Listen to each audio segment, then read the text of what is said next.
All right. Anyway, that guy used to line up tutors from ATK and come and help. And so he's asked if we would like to do that again. I'm going to pause. So we're talking about the chemistry or the heat exchanged in chemical reactions, essentially. All right. Now, please do not take notes on most of this stuff. Like, if you're writing this down word for word, don't. Just read the book and then listen. Energy is the ability to do work or transfer heat. Did I just make people mad? What's that? Okay. In chemistry, we're going to worry about the transfer of heat way more than we are going to worry about the ability to do work. Energy used to cause an object that has mass to move. That's the physical definition of work. Whatever, it's good. And we'll talk about this a little bit, but we'll talk about heat a ton. Heat is energy used to cause the temperature of an object to rise. In most chemical reactions, heat is given off or taken in, but no real work is done. So that's why we don't worry about work. Next, potential energy is energy something has because of its, for us, chemical composition. So like the log that you're going to burn in your fireplace or campfire, whatever, it will give off heat because it is made out of substances and chemicals that will rearrange themselves in a chemical reaction. And when they rearrange themselves, they give off energy. That energy is the heat and light that you see and feel when you're by the campfire. All right? All that wood took that energy in over time as it grew from the energy of the sun and the nutrients of the ground. It formed bonds that we break and get the energy back out. So for real, when you're around the campfire, it's heating you. It's just been stored in chemical quick time period. Yeah, it's cool. So the tree will grow for 20 years, essentially, and absorb sunlight energy, right? Like 2 hours, and we get 20 years of sunlight out in 20 minutes. But it's... Yeah. Well, it depends on how old the tree is. You could. Right, it's not all... That'd be awesome, though. All right. Your kinetic energy is the energy an object possesses by virtue of its motion. You do not have to have that equation memorized in this class. In physics, you'll use this a million times. So it's KE equals 1/2 mass times velocity squared. But we really don't use that in science or in chemistry. Well, when this gets imported, a lot of times it turns things into weird things, and I have no idea why I did that. Why what? Don't worry about this. I rewrote it right there. This presentation, when it was imported, it had a lot of symbols that are going to be really weird. And I can go ahead and fix them, but that takes forever. And then when I get a new computer, then the symbol's even different again. So I just don't do it anymore. So you'll see one right here, whatever this is. But I have scribbled it out, and it is now written right here. Okay, now, if you want to take notes, this is something that you can write and not be mocked. The SI unit of energy is the joule, or capital J. System International, it's French for the standard units that we use, like the metric system. All right, an older non-SI unit is still in widespread use, and that would be the calorie. So you absolutely need to know this conversion factor right here. 1 calorie is equal to 4.184 joules. You definitely need to know that for this class. Now, this is what a joule is, but you don't have to know that, just in case you care. A joule is a Newton meter, which is really a kilogram meter squared per second squared. In physics, you will derive that unit, and it's pretty cool how it all works out, but in chemistry, we don't need to. Now, a calorie A calorie is defined as the energy needed to raise 1 milliliter of water 1 degree Celsius. So it is something that actually sort of makes sense. It's a unit that we can actually picture. 1 milliliter of water, just 1 degree Celsius, that would be 1 calorie. All right, so how many joules does it take to raise 1 milliliter of water 1 degrees? 4.184. This is definitely something you have to memorize. There's not a lot of memorizing in Chapter 5. Conversion factor is one you should memorize. Okay. Same idea at the same time. We just put our legs up. All right. Good? All right. We're going to spend a lot of time talking about the system because it can lead to a lot of confusion if you don't understand.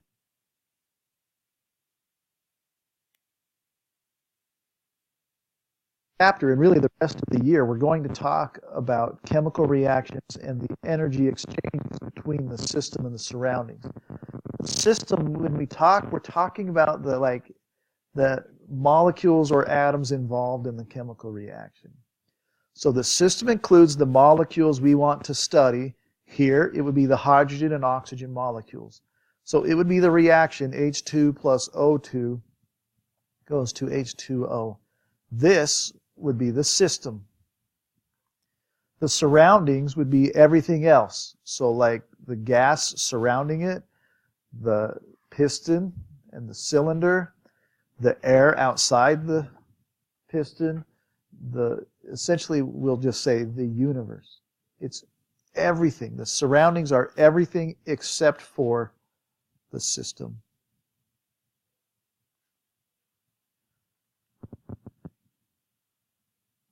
So when we burned that log in our campfire, the log would be the system, right? And what would I be? I'm part of the surroundings, right? Because I'm not the log. So everything surrounding that would be the system. But we would talk about what happened to the log, but I would feel what happens to me. You okay with that? Okay. Let's see how this next part works. All right, so I have this heated ball video. As you watch this heated ball video, I want you to think about what is the system, what are the surroundings, what is happening to the system, and what is happening to the surroundings. You all right with that? Okay. Now, this heated ball, we are going to define it by not when it's being heated. We're not going to define the system and surroundings until it's placed into the water. You okay with that? So here's our 4 questions to think about as we watch this video. And remember, we're not talking about it until it's placed into the water.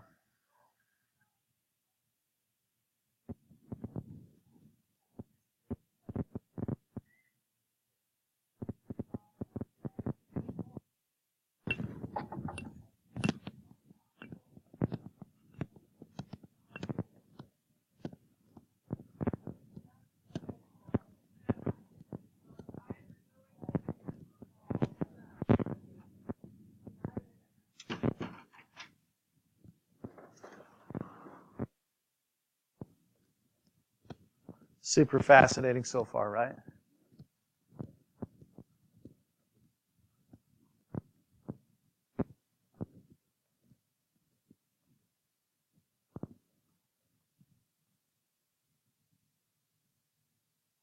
It's about to get more exciting.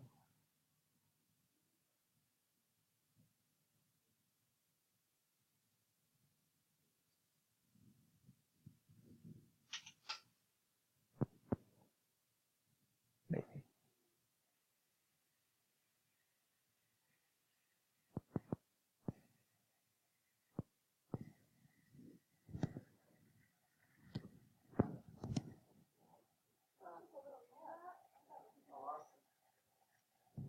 Could we do that?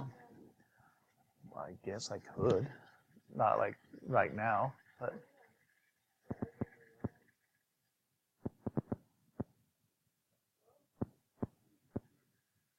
Okay, well, that's that. Okay, let's see.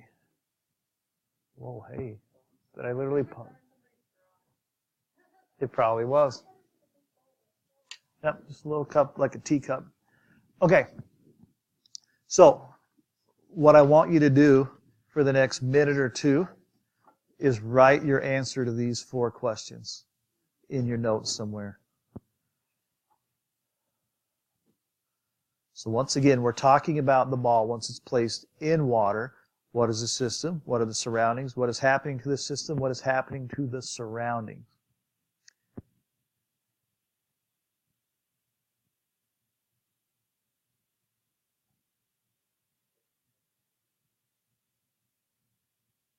So, all right. So what was interesting to me is first hour, most people didn't do this right. Oh, which means I'm really good at teaching, but that's okay. So, what did you and your lab partner or the person you discussed with, sorry, what was the system? Good, thank you. It's the ball. The ball and the water. And then they thought like the stuff outside of this. Yeah. So, well, it's okay. Like, it's when most people get it wrong, it's because I must have said something. But anyway, the system is the ball, right? Okay, then the surroundings would be the what? All right, the water, the cup, the air, the table, the room, the planet, galaxy, solar system, universe. Everything else. No, water is fine. All right, well, putting more detail, you don't have to erase it. It's just short for surroundings. Okay, so now we know the water is the surroundings, the ball is the system. So in this example, what was happening to the system? It was getting cold and losing energy. You're getting cooler. All those things are great answers. Now, it wouldn't be cold, right? But essentially, it got colder. All right, then what happened to the surroundings? It gained or it got hot. All right, it does release it. Now look, one thing that you need to learn from this, and it's not very hard, is that whatever happens to the system is always the opposite of what happens to the surroundings. That's an absolute true fact. One of the things you have to know, they will be opposites. They have to happen together. Just like in oxidation and reduction, an electron went one way, but another one had to go the other way. You can't have one without the other. So we can't have heat transferred if it doesn't go somewhere. So that's pretty easy. Now, what gets a little bit tricky is when we start talking about the sign, when we define these things by with quantitative values, like we actually calculate the stuff. So, real quick, okay, good. I thought I had it paused still. Real quick, we're going to introduce something in this class called delta. Now, most of you have probably been in a class where you've had delta before. So this triangle means delta, and delta means change. Are you okay with that? Now, the mathematics behind delta is that delta is equal to your final whatever it's talking about. It could be energy, it could be mass, it could be anything. It doesn't matter, but it's your final state minus your initial state.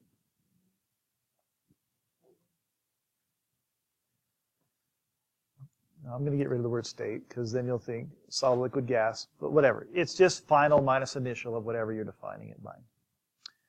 Now, for us, we're going to talk about the change in energy. So we're going to say the final energy minus the initial energy. Are you okay with that so far? Okay. Now, when we do this math, 99% of the time we are finding delta E of the system. So in this example, we'd be finding it for the ball. Who's with me so far? Okay, this is all pretty basic, and you're going to think, well, why is he spending this much time? Well, I'm spending this much time because you get it wrong a lot. Okay, so now I'm going to make up some numbers to solve this math. So when this heated ball was very first placed into the water, it was hot, right? It had a lot of energy. So the initial energy of this ball before it cooled off, let's say it was like 1,000. We'll just call it joules. Are we okay with that? Now, we're making these up, so it doesn't really matter what they are. Go ahead. Say that again. I still didn't hear you. No, we are not always going to have a negative. That's what this whole thing's going to lead to. But sometimes we get a positive. Okay, now I don't know what the final is, but I definitely know how the final compares to this number, right? Okay, what, Diane? It's less. And who cares? Let's say it's 100 joules. So we don't know, but we know it's less, right?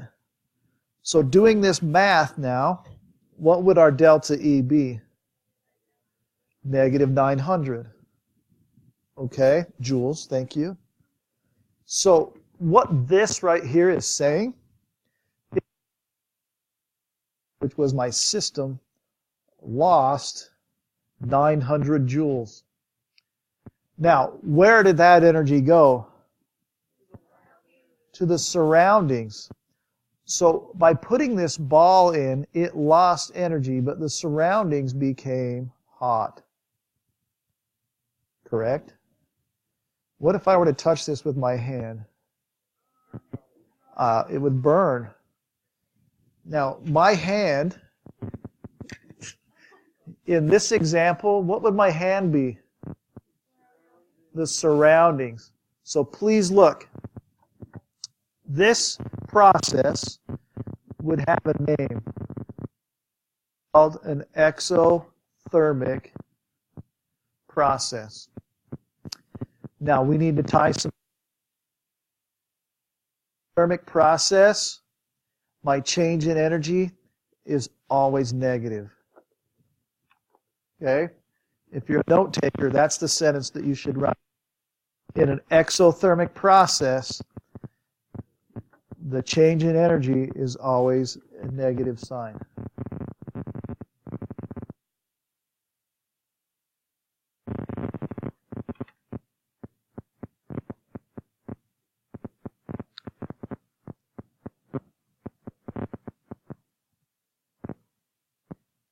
All right?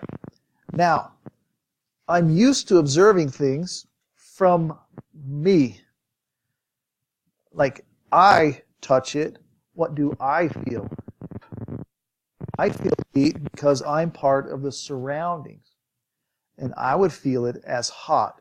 So please, we just tied exothermic to a negative sign, correct? We also need to exothermic, if I were to observe it, would feel hot. Exothermic processes produce heat.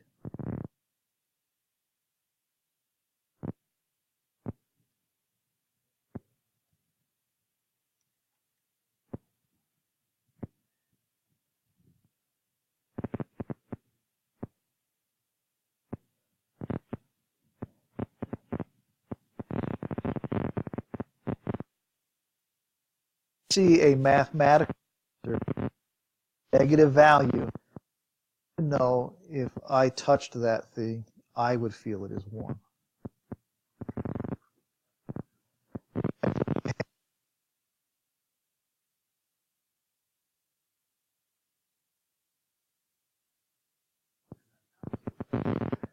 Well, it would just,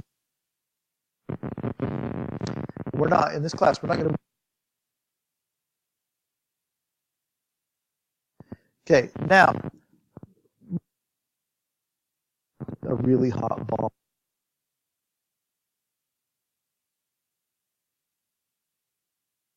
before, have put in an ice cube.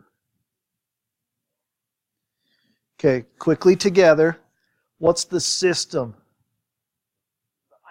Ice. What's the surroundings? The water. What happens to the ice? It warms or gains. What happens to the water? It cools or gets colder. Are we all right with that so far? All right. If I find the delta E, my final now would be a what number? All right, okay, my answer will be a positive. My final energy will be bigger, right? So let's say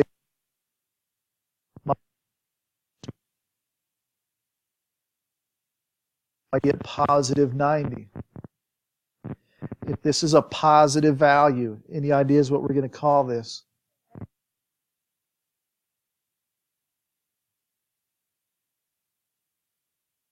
Yes, if I, which am part of the system, feels this system, surroundings, thank you for clarifying. If I, as part of the surroundings, touch this, what do I feel? Cold. So the same notes that we just wrote apply to endo, they're just opposite. An endothermic process is always a positive value because the system gained energy. But I feel it as cold because the surroundings lost energy. We'll feel the desk because using heat. Is it endo or exothermic?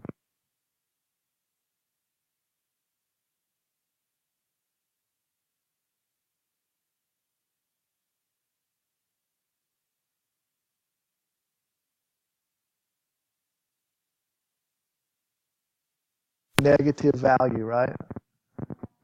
And feel it as hot.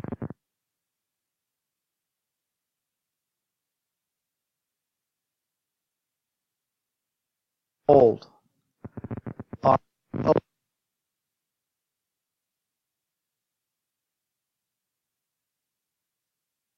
The sun.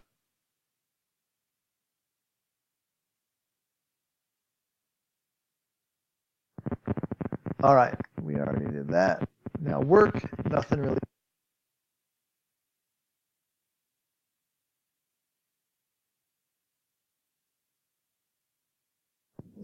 We don't really need to worry about that too much. Heat, we talked about it already with the heat.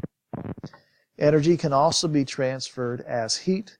Heat flows from warm objects to cold objects. So when you felt your desk, the heat went from your hand to the table.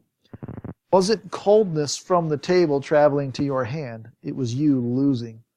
So in the winter, you put gloves on so you can slow the process of losing heat to the environment. Right. All right. Peace out. Great day.